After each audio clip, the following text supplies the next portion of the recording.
오늘이 벌써 15번째네요. 예. 오늘은 지난번에 초기 교부들의 삶과 신학을 봤었는데요. 그러니까 니케아 공의회 이전의 초기 교부들, 오늘은 니케아 공의회 이후의 후기 교부들을 이제 살펴보고자 합니다. 교부들이라는 말이 신앙의 아버지, 교회의 아버지, 가르치는 자, 그리고 나중에는 이게 이제 교회의 전통이 대변하거나 이제 저술가들까지 확대됐는데요. 우리가 그냥 쉽게 말하면 교회 초기에 활동한 그리스도교의 교리의 기초를 다진 인물들 대부분이 이제 주교의 위치에 있었습니다. 감독, 주교. 예, 그래서 니케아 회의를 기점으로 이제 초기 교부들, 후기 교부들로 나누죠. 그래서 예수님과 같이 활동했던 사도 시대가 지나고 이제 속사도 시대, 그 다음에 변증가 시대가 있었죠. 그 다음에 이제 교부 시대. 이 교부들에 의해서 이 초대 교회에 그런 신학이 정립되고 초대 교회가 이렇게 발전할 수 있었죠. 그래서 지금은 이제 교부라는 말을 사용하지 않죠. 그래서 초대 교회에 이제 해당하는 그런 직함이 되겠는데요. 교부 시대의 끝을 동방에서는 한 750년 그때까지 보고 있고요. 서방에서는 오늘 나오는 이제 그레고리오스 교황, 그 사람의 죽음 604년을 교부 시대의 이제 끝으로 보고 있습니다. 그래서 교부들의 대표적인 동방 쪽 교부들과 서방 쪽 교부들로 나눠서 이제 동방의 네 박사라고 해요. 그리고 서방의 네 박사를 오늘 이제 살펴볼 겁니다. 그래서 동방은 이제 로마 제국이 엄청난 거대한 제국이었다고 그랬죠. 근데 로마에서 시작되어서 로마를 기준으로 한 그쪽 서쪽이 서로마 제국이고요.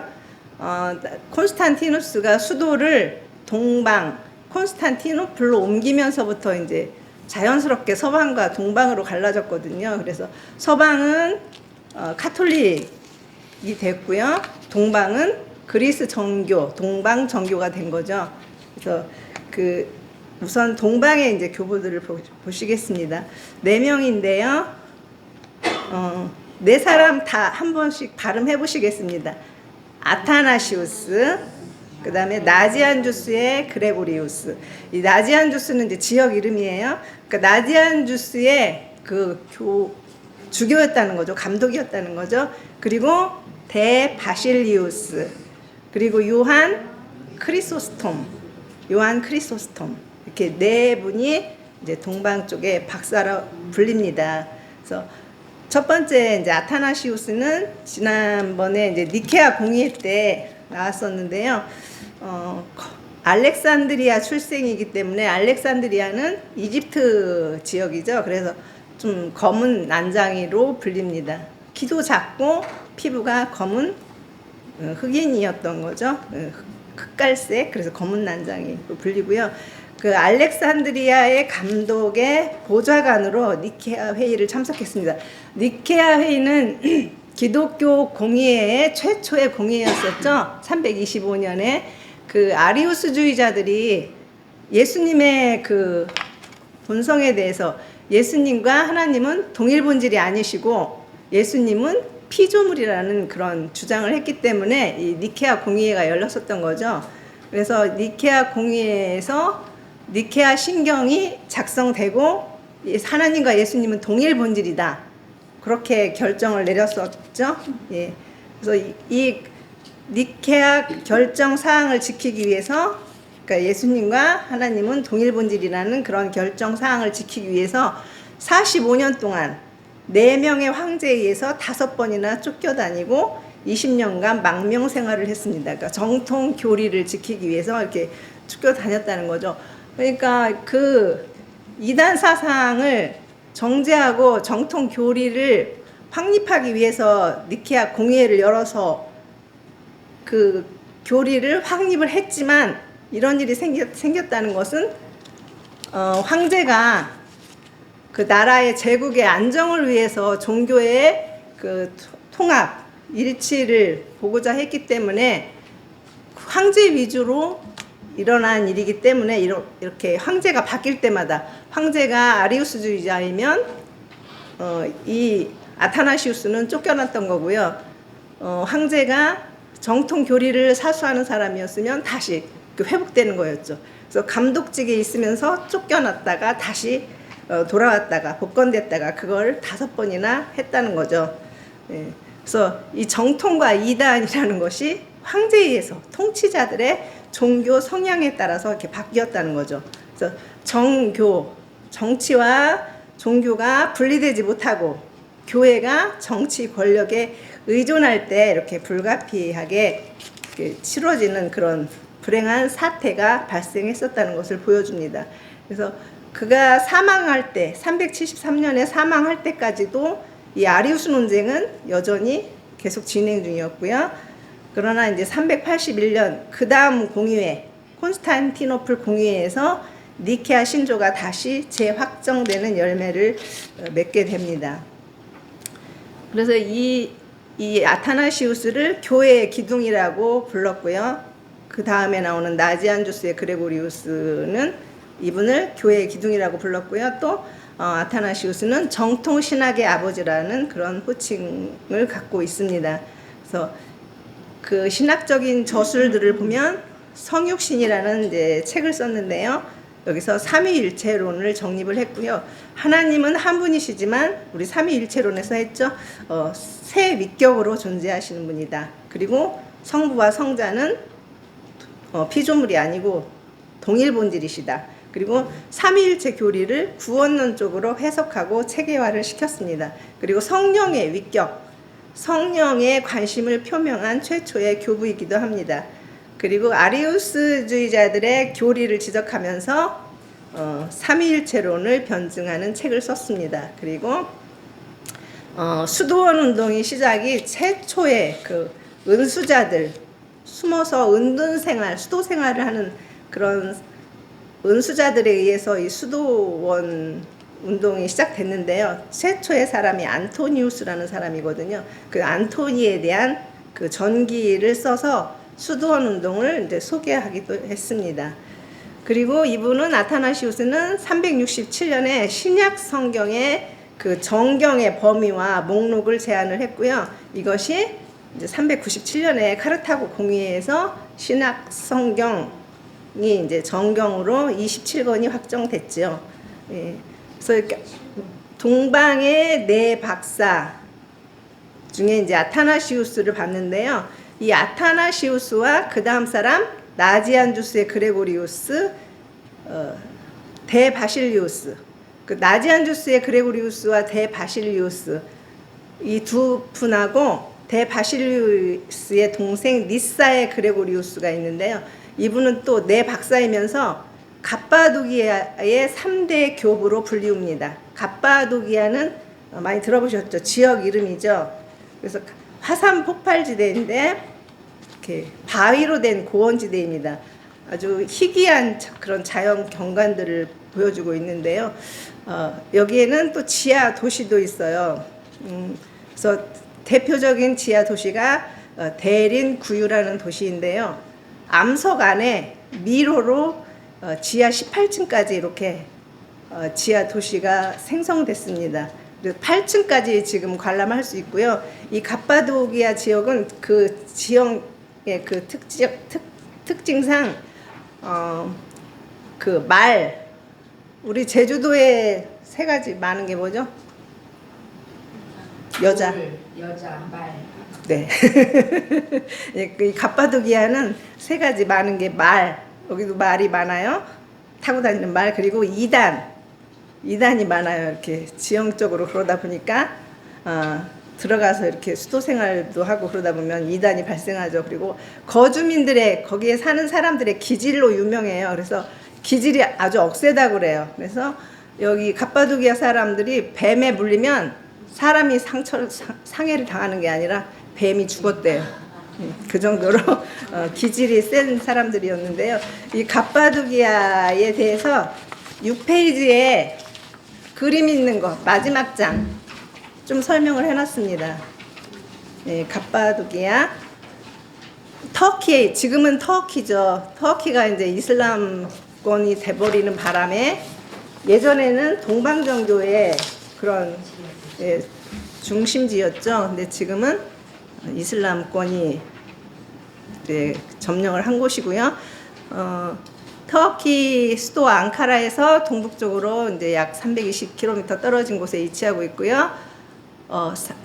약 해발 3,000피트의 아나톨리아 고원에 위치하고 있습니다. 이 갑바도기아 지역은 처음에는 초대교회 성도들이 유대인과 로마의 탄압을 피해서 신앙을 지키기 위해서 숨어 살았던 피난처였고요. 이 지하 도시와 동굴 교회는 이제 이런 지질적인 특성을 최대로 이용해서 만들어진 건데요. 수만 년 전에 주변의 화산들의 폭발로 분출한 용암과 화산재들이 합하여져서 화산암층과 응해암층을 이루었습니다.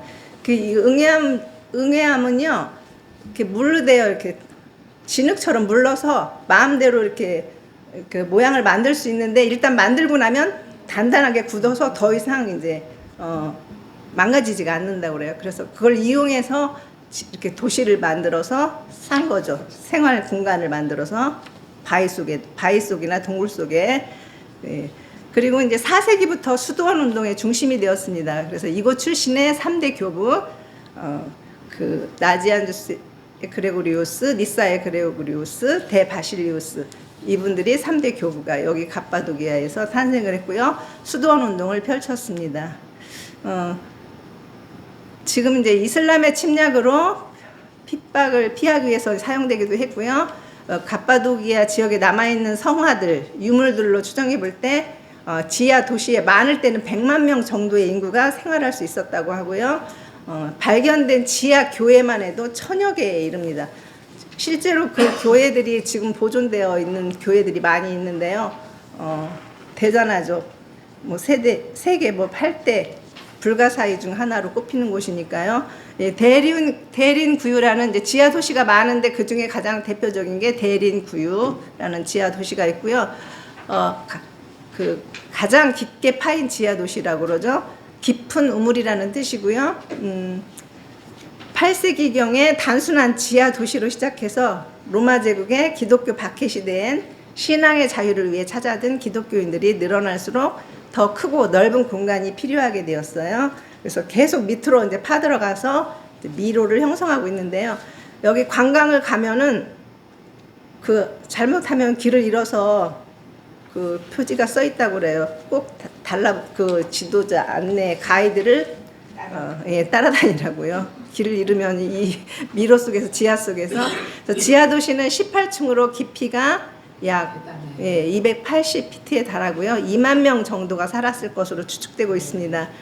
그래서 그 학교, 외양간, 창고, 부엌, 예배실 등의 공동시설, 그다음에 개인 시설들이 있고요. 지하 공기를 정화하기 위해서 약 50개의 통풍 장치도 설치되어 있고 매 층마다 지하수를 끌어올릴 수 있도록 별도의 수직갱이 있다고 합니다. 그 옆에가 그게 뭐라고 해야죠? 설계동과 조감동가 예, 지하 도시 8층까지 이렇게 관람할 수 있어요. 예. 외부로부터의 침략을 대비해서 원형의 돌문, 커다란 돌문이 층마다 있는데 안쪽에서만 불려서 여닫을 수 있도록 설계되어 있다고 합니다. 그 돌문을 밖에서는 도저히 열 수가 없는 그런 식으로 설계되어 있다고 합니다. 갑바도기아의 이제 3대 교부를 보시면 나지안주스의 그레고리우스 4명의 박사 중에 한 분이죠. 그래서 이 나지안주스 1페이지로 다시 2페이지로 왔습니다. 나지안주스의 그레고리우스는 갑바도기아의 부유층이었고요. 부친이 이 나지안주스의 감독이었어요. 그래서 자연스럽게 나지안주스 그 아버지의 이제 그 감독직을 나중에 이제 받게 되는데요. 수도원 생활을 열망해서 3대 교부 중에 하나인 그 바실리우스가 만든 수도원에서 은둔 생활도 했고요. 성직을 원하지 않았는데 그 나지안주스의 감독인 아버지가 병약해서 그 부친을 돕기 위해서 32세의 사제 서품을 받고 374년에 부친 사망 후에 나지안주스의 주교가 되었다고 합니다. 그래서 후에는 이제 콘스탄티노플의 감독이 됐고요. 그래서 이분들의 특징은 정통신학 고수, 그러니까 아리우스주의자들이 때문에 니케아 공회가 열렸고 니케아 신경이 작성됐었죠. 그래서 그 니케아에서 결정된 그 교리를 지키기 위해서 삼위일체 교리와 동일 본질을 지키기 위해서 평생을 이렇게 노력했던 그런 교부들입니다. 이 갑바도기아 교부들. 그 중에 또 갑바도기아 교부 중에 한 분인, 그러면서 4명의 박사 중에 한 분인 바실리우스 매그너스, 대자가 붙었어요. 이 사람은 기독교 명문가, 초대교회의 가장 그 명문가 중에 한 가문이었다고 그래요. 그래서 아버지 바실리우스, 어머니 엠멜리아, 할머니 대마크리나, 누나 소마크리나. 이 누나는 갑바도기아의 4번째 신학자로 인정받을 만큼 그 학문적인 그런 신학적인 소양과 소양이 뛰어났고요. 수도원 설립을 해서 수도원 운동을 벌였던 사람입니다. 그리고 동생은 이제 갑바도기아 3대 교부 중에 하나인 니사의 그레고리우스, 니사 지역의 주교였던 거죠. 그리고 또한 막내 동생은 세바스테 지역의 주교였어요. 그래서 세바스테의 베드로.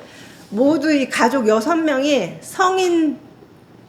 성인 품에 올랐습니다. 성자가 붙습니다. 이 가족이 다. 그래서 이 바실리우스는 가이샤라, 콘스탄티노플, 아테네에서 공부를 했고요. 또 가이샤라의 대학에서 이제 교수 생활을 했습니다. 그런데 이제 356년경에 가이사라의 주교 디아니우스의 세례를 받으면서 이제 인생의 전환점을 맞이했는데요.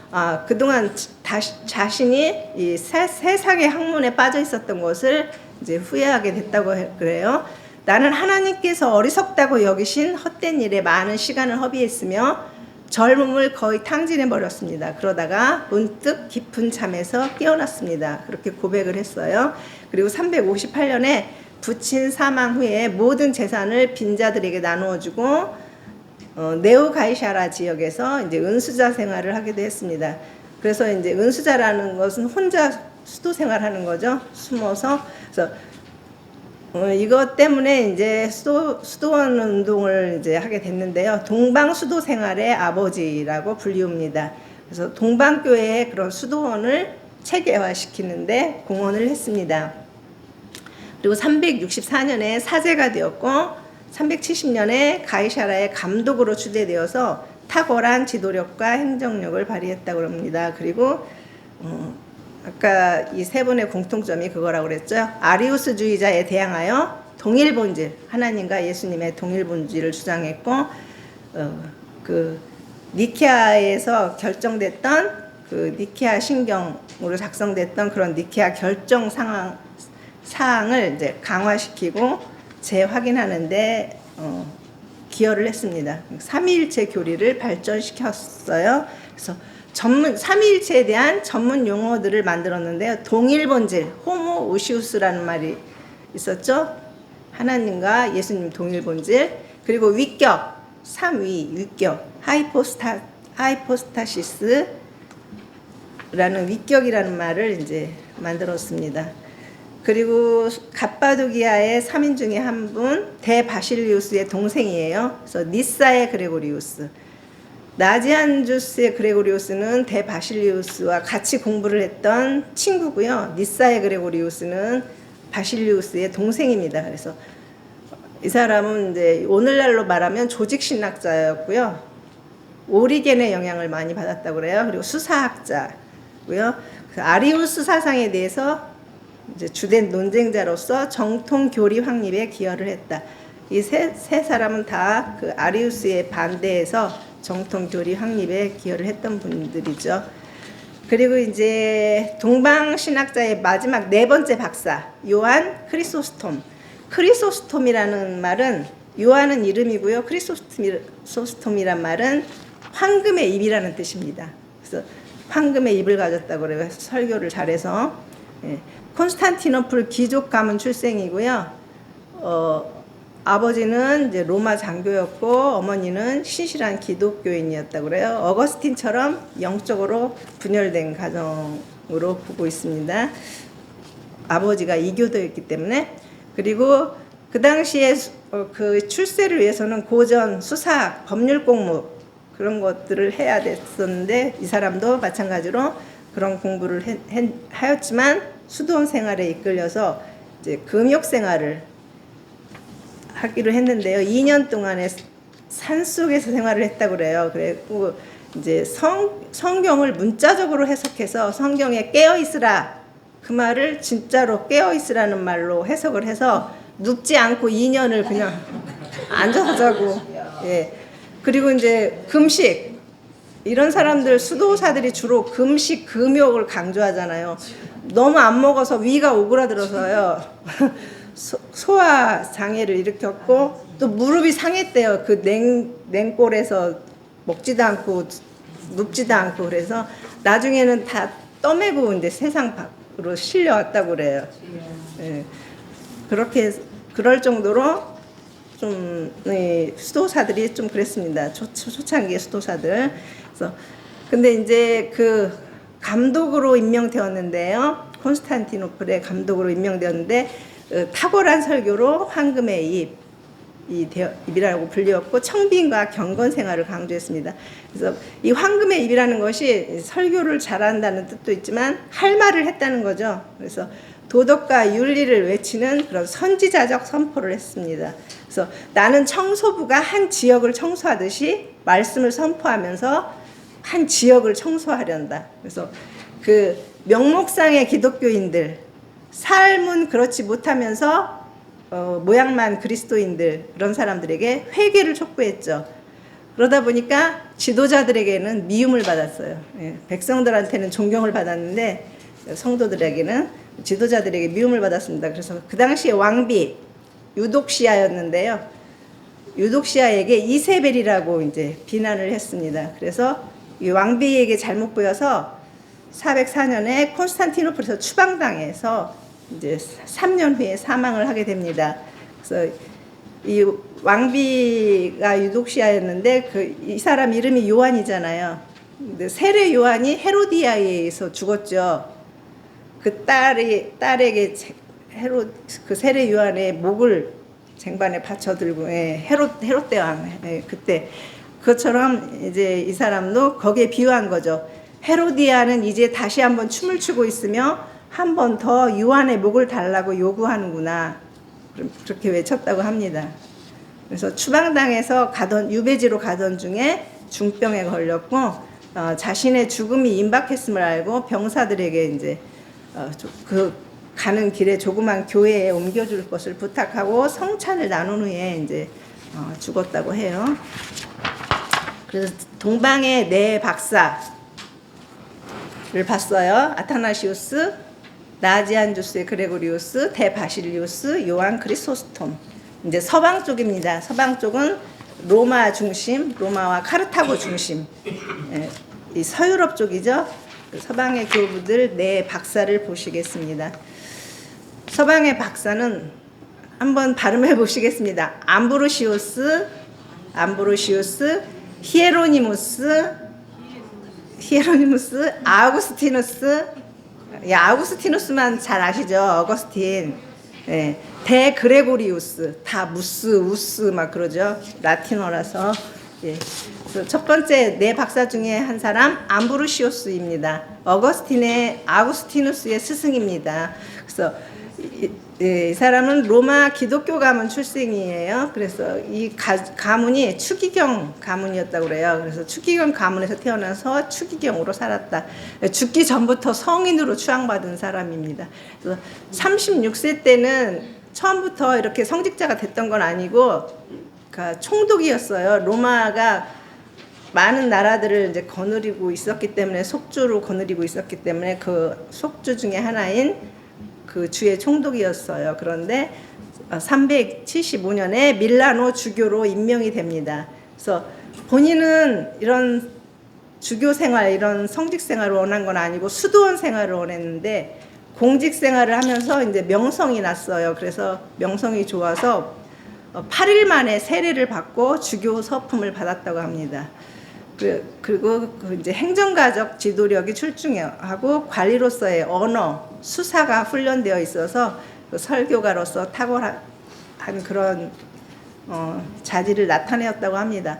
그래서 성경 해석법에 있어서 풍유적 해석법을 사용했는데요.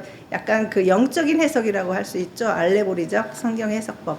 그래서 구약 성경을 이방인들에게 설명하기 위해서는 이런 그 풍유적 해석 방법이 필요해서 그 유대주의 전통, 역사, 구약 이해 그런 것을 이해하는데 어려움이 있어서 문자적 해석보다는 이런 영적인, 도덕적인 그런 의미를 강조하는 해석법을 사용했는데 또 이러한 풍유법은 이해시키는 데는 좋은 방법이었지만 성경을 또 임의로 해석할 우려가 있었죠. 그래서 이를 보완해서 모형론적 해석법, 예표론이라고도 하죠. 예를 들면 요나가 물고기 뱃속에서 3일 동안 있었던 것을 예수님이 무덤에서 3일 동안 있었던 그 요나를 예수님으로 예표한다. 그런 예표론, 그런 모형론적 그런 해석 방법을 사용했다고 합니다. 그리고 이분이 교회와 세속 정치를 분리하는 데 약간의 공헌을 했습니다. 그래서 그 세상 왕을 근데 이게 중세식 기간 내내 그 교황권이 위냐 세속 황제가 위냐 계속 싸움이 벌어지거든요. 그러니까 엎치락뒤치락 했는데요. 이분은 이제 세속 황제를 무릎 꿇렸다는 거죠. 390년에 데살로니가 교회에 소요 사태가 났는데요.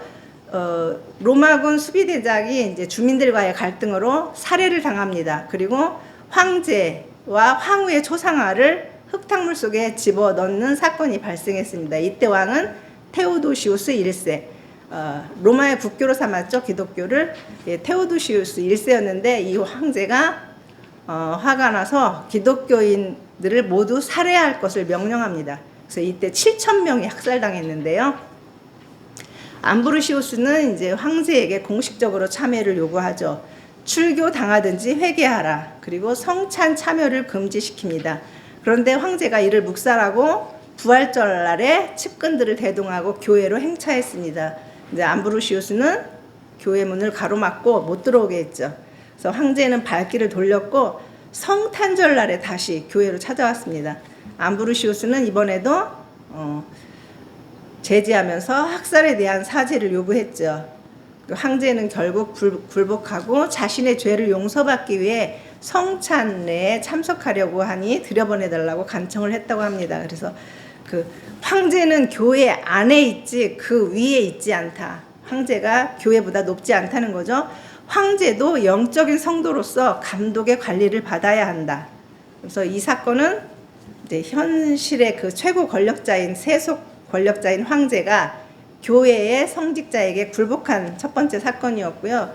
교권과 세속 권력가의 첫 대립이었습니다.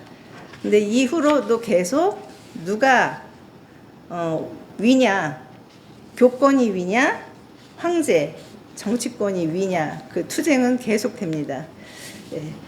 그리고 아리우스파에 맞서서 정통 기독교의 전례와 성직에 대한 기초를 세웠고요. 암브로시우스 그리고 아우구스티누스에게 나중에 큰 감명을 주어서 그를 개종시키고 이제 세례를 베풀게 되죠.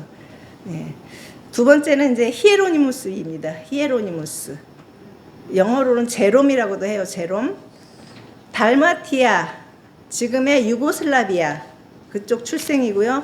언어에 대한 재능이 있었다고 합니다. 3중 언어 구사자, 히브리어, 헬라어, 라틴어. 예, 이렇게 능숙했다고 그래요. 그래서 학문 연구와 수도 생활에 아주 열정을 가진 사람이었는데 꿈에 예수님께서 나타나셔서 너는 키케로, 그러니까 세상 학문이죠. 철학자죠. 키케로의 제자지 나의 제자가 아니다. 그렇게 말씀하셨다고 그래요. 그래서 자신의 영성이 결여된 것을 반성하고 15년 동안 고전문학 연구를 중단했다고 합니다. 그리고 나서 로마의 이제 감독이 되는데요. 다마수스 감독의 비서가 되는데요. 부유층 여성들에게 성경과 헬라어, 히브리어들을 가르쳤어요. 부유층 여성들과 이제 수도원도 건립해서 수도원 원장도 하고 그렇게 되는데요. 다마수스 감독이 사망하자 로마를 떠나서 아예 이제 동쪽으로 베들레헴 쪽으로 와서 사망할 때까지 그 부유한 과부 중에 하나인 파울라라는 여자가 세운 수도원에서 수도원 원장을 역임하면서 수도원 생활로 이제 사망시까지 그렇게 살았는데요. 지나친 금욕주의를 강조해서 비판받기도 했습니다. 금식, 이 파울라의 딸이 금식을 했는데 너무 심하게 해서 죽었어요. 죽는 사건이 생겼어요. 그래서 이분들은 죽을 때까지 금식을 하고 위가 오그라들 때까지 그렇게 금욕하고 금식하고 그래서 건강을 많이 해치기도 했죠. 그리고 이분의 가장 큰 업적은 이제 70인역 성경을 라틴어로 번역을 했습니다. 그래서 벌게이트본이라고도 하는데요. 불가타판이라고도 하고요.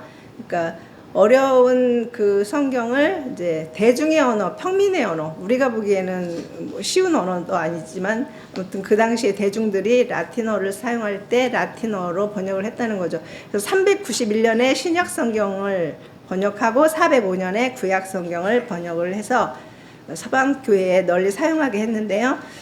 이 벌게이트본은 최근까지 로마 카톨릭의 공식적 그런 성경으로 이제 인정을 받고 사용되었습니다. 이 벌게이트본 불가타판이 이 제롬에 의해서 번역된 그런 성경입니다. 근데 번역하는데 오류가 있어서 이 오류 때문에 중세교회의 신학에 막대한 영향을 미쳤고 카톨릭이 교리를 변질시키는 그런 원인이 되기도 했습니다.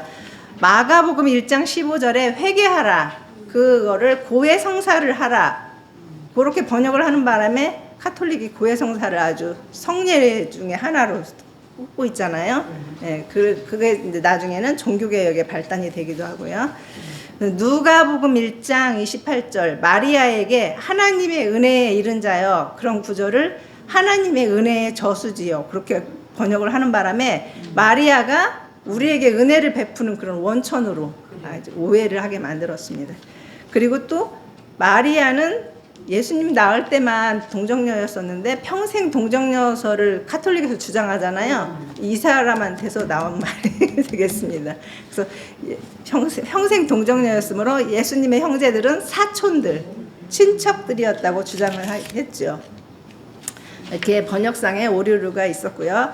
그 세 번째, 아우구스티누스, 우리가 너무도 잘 아는 어거스틴, 영어로는 어거스틴이죠. 아구스티누스는 이제 북아프리카, 현재의 알제리 지역의 타가스테라는 곳에서 출생을 했고요. 아버지는 로마의 하급관리였고 어머니는 그 유명한 모니카 독실한 기독교인이었다고 그러죠. 예, 어릴 때부터 지적으로 탁월했고요. 17살 때 카르타고, 그 당시에 로마와 카르타고가 기독교의 본산이었고 학문이 기독교 신학이 아주 발달했던 도시지요. 그쪽에서 유학을 했습니다. 그래서 처음에 출세의 지름길인 라틴어, 웅변, 수사학 이런 것들을 공부했고요. 수많은 고전 작품을 섭렵했다고 합니다. 그런데 이 사람은 이제 성적으로 에너지가 넘치는 사람이었어요. 그래서 방탕한 삶을 살았는데 고민을 하기도 했나 봐요. 순결을 주소서, 그러나 지금은 마소서. 그 마음이 느껴지시나요? 예. 그래서 노예 신분 여성과 동거해서 아들을 낳기도 하죠. 18살 때인가요? 예. 그리고 지혜에 대한 야심으로 키케로의 호르텐시우스라는 철학 서적을 섭렵함으로써 그 당시 지성인이 빠진 학문의 세계에 몰입했다. 예. 근데 이 어거스틴만 그 당시 그렇게 방탕했던 건 아니고요. 그 당시에 사회의 흐름이 좀 분위기가 그랬던 것 같아요. 예. 그리고 당시 그에게 어머니로부터 받은 성경은 철학자들의 고상한 지식과는 비교할 수 없는 무식한 사람들의 책으로 보였고요. 또 그의 마음뿐만 아니라 세상의 가장 근본적인 문제라고 여겨지는 선과 악의 투쟁을 해결해 줄 것 같은 만이교, 대한 환상을 가지고 10여 년 동안 만이교에 빠지게 됩니다. 그런데 이제 384년에 밀라노의 수사학 교수로 부임하면서 밀라노의 주교 첫 번째 그 암브로시우스 박사를 만난 것이 이제 어머니 모니카의 기도의 응답의 시작이었다고 이제 보고 있습니다. 그래서 암브로시우스의 설교가 그에게 계속 진리의 길을 제시했고 바울 서신을 통해서 인간의 한계를 깨닫게 되었다고 합니다. 그래서 인간의 어떤 노력도 자신을 구원할 수 없다. 하나님만이 가능하다. 그런데 그의 도움을 어떻게 받을 수 있단 말인가 이렇게 고민 중에 있었는데요. 어느 날 밀라노의 한 정원에서 아이들이 떠드는 소리가 집어들고 읽으라 그렇게 들렸다고 그래요. 그래서 성경을 들고 옆에 있던 성경을 들고 이제 말씀을 읽었는데요. 거기가 로마서 13장 13절에서 14절이었습니다. 낮에와 같이 단정히 행하고 방탕과 술 취하지 말며 음란과 호색하지 말며 다투거나 시기하지 말고 오직 주 예수 그리스도로 옷 입고 정욕을 위하여 육신의 일을 도모하지 말라. 자신에게 하는 말이었죠. 그래서 이 말씀에 이제 신비한 능력에 사로잡혔고 새로운 삶이 시작되었습니다. 그래서 387년에 암브로시우스에게 세례를 받고 수사학 교수직을 사임하고 재산을 팔아 모두 나누어주고 이제 고향으로 돌아갔습니다. 그래서 고향으로 돌아가면서 어머니가 도중에 이제 사망을 했고요. 고향에 들어가서 이제 경건 생활과 학문 연구로 평생을 목회자와 신학자로 살면서 많은 업적을 남겼습니다. 그래서 신학적 업적을 보시면 히포의 감독으로 선출돼서 히포 지역의 감독으로 선출되고 이제 설교와 목회 활동을 시작하면서 감독 저택을 중심으로 수도원 운동도 일으켰습니다. 그리고 가난과 독신 생활을 강조하면서 엄격한 규칙 생활을 했고요. 수도원 운동뿐만 아니라 저술과 신학 활동을 하면서 하나의 그런 포괄적인 기독교 진리의 체계를 수립했습니다. 그래서 삼위일체 주장하고 그 원죄를 인정하고 그리스도의 인성과 신성, 그 양성을 주장했고요. 그리스도의 구원 사역에 이제 확신을 갖게 됐고요. 은총교리, 하나님을 향한 신앙 중에서 은총을 가장 우위에 두었습니다. 은총은 우리의 신앙보다 선행한다. 그러다 보니까 예정문이 나오게 되죠. 그 불가항력적 은혜, 성도의 견인, 하나님의 예정. 그래서 이 바울에게 그런 신학적 영향을 받았고요. 그 은총교리와 예정론, 오늘날의 그런 신학 교리를 이렇게 체계화시켰던 그런 초기 기독교 신학의 체계를 세웠던 인물이 되겠습니다. 그리고 이단들과 이제 대적을 했는데요. 만이교, 자신이 10년 동안 몸담고 있었던 만이교와 이제 싸우게 되죠. 그래서 악의 기원은 하나님이 아니라, 하나님이 악을 만든 것이 아니라 악은 선의 결핍이다. 그래서 하나님께서 주신 자유의지를 인간이 악용함으로써 생겨난 거라 보고 있죠. 그래서 악의 책임과 출처가 하나님한테 있는 게 아니라 인간에게 있다고 이렇게 주장을 했습니다. 그리고 도나티스트라는 그 분파 운동이 있었는데요. 박해 때 로마 제국의 로마 제국 쪽을 향해서 이제 배교한 사람들 있죠. 배교한 사람들의 그 사람들의 그 성직자로서의 그 자격을 인정해주지 않는 그런 도나티스트라는 사람이 대표인데요. 그런 분파 운동이 일어났거든요. 그래서 배교한 사람 성직자들의 그 성례, 배교했던 사람이 안수하거나 세례했다면 그것이 유효하지 않다. 그런 논쟁이 있었는데요. 어거스틴은 배교자로부터 안수받은 것은 유효하다는 거죠. 그 배교자로부터 안수받은 것도. 왜 그러냐면 세례나 안수는 예수님의 이름으로, 하나님의 이름으로 하는 것이지 배교했던 그 안수자, 성직자의 이름으로 하는 것이 아니기 때문에 그가 비록 자격이 없다 할지라도 그가 베푼 이 성례는 유효하다는 그런 이론을 정립했습니다. 그러니까 일제시대 때 신사참배하고 배교했던 사람들이 나중에 목회자로서의 그런 자격이 인정받을 수 있는가, 그런 문제로 이제 우리나라에서도 논란이 많았었는데요. 똑같은 그런 맥락이 되겠습니다.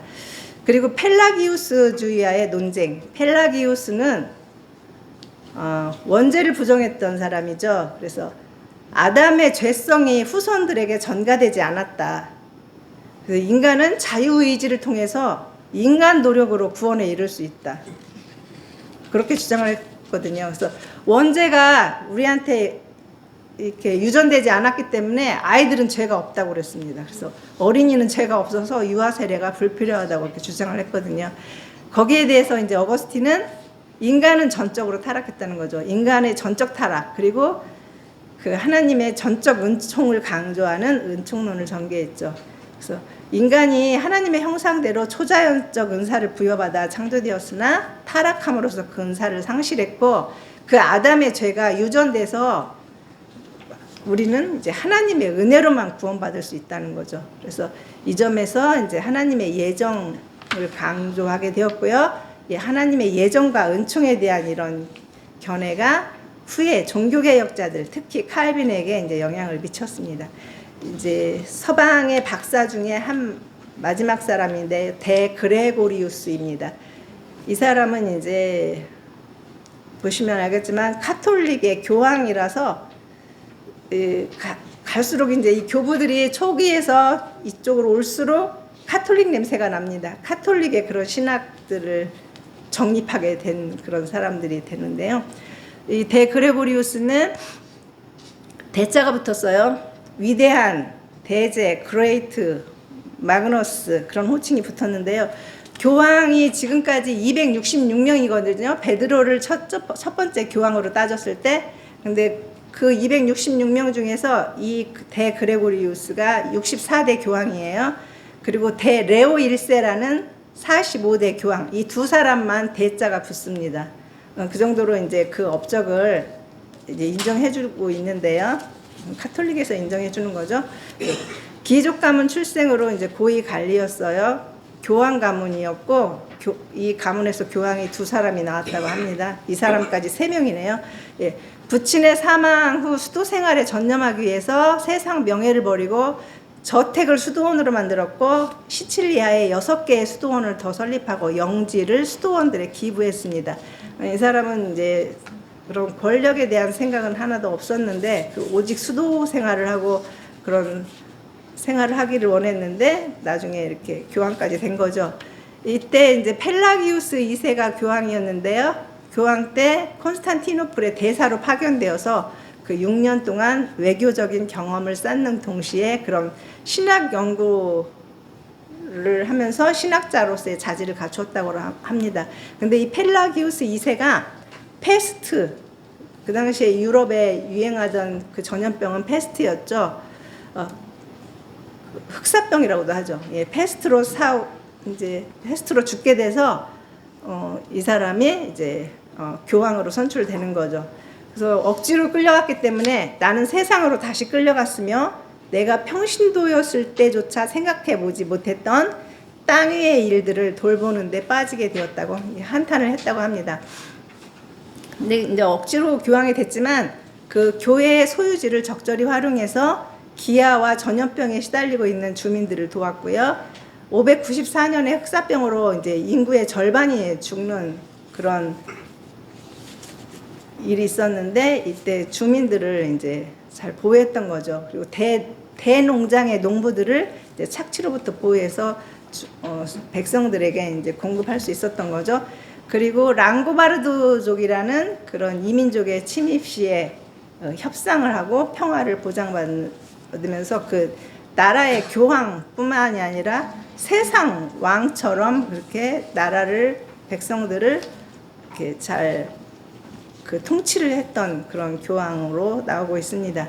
그래서 중세 교회의 행정과 신학의 기초를 확립함으로써 실질적인 교황 제도를 확립했다는 그런 업적을 인정받고 있고요. 카톨릭의 미사, 예배의식, 그리고 카톨릭의 기초 교리를 확립했습니다. 그리고 그 미사할 때 우리는 찬송가를 아주 자유롭게 부르지만 그 당시에는 처음에 가톨릭 초창기에는 이제 이런 찬송가가 없었는데 음악의 중요성을 강조해서 그레고리 챈트라고 하죠. 성가 음악을 이렇게 개발을 했고요. 영국에 이제 선교사도 파송을 했습니다. 그리고 많은 저서들을 남겼고요. 근데 이제 카톨릭의 그런 교리를 많이 이 사람에 의해서 이제 이 사람도 믿었고 이 사람에 의해서 생겨나기도 했습니다. 그래서 성만찬은 주님의 희생의 반복. 희생 제사가 아니죠, 사실 성만찬은. 근데 그 미사는 구약 시대의 제사처럼 희생 제사로 보고 있습니다. 그래서 이 희생 제사가 산자와 죽은 자 모두에게 효력을 미친다. 그리고 화채설을 주장을 한 거죠. 그리고 연옥 교리를 확신했고요. 참회와 보속을 강조했습니다. 그러니까 카톨릭의 신학이 다 이런 때 완전히 이제 확립이 된 거죠. 그래서 그의 신학의 문제점들이 이제 비판을 받고 있는데 아무튼 이 네 박사 중에 하나로 들어가고 교황으로서의 그런 실질적 삶에 있어서는 존경을 받아서 대자가 붙어 있는 그런 네 박사 중에 한 사람이 되겠습니다. 그래서 교황으로서 박사는 이 사람 한 사람이고요. 이렇게 해서 동방의 네 박사, 서방의 네 박사들을 살펴보았습니다. 교부 시대의 마지막 교부들을 살펴보았습니다. 예. 이름 정도 알아두시고 어거스틴은 그냥 원래 알고 계셨고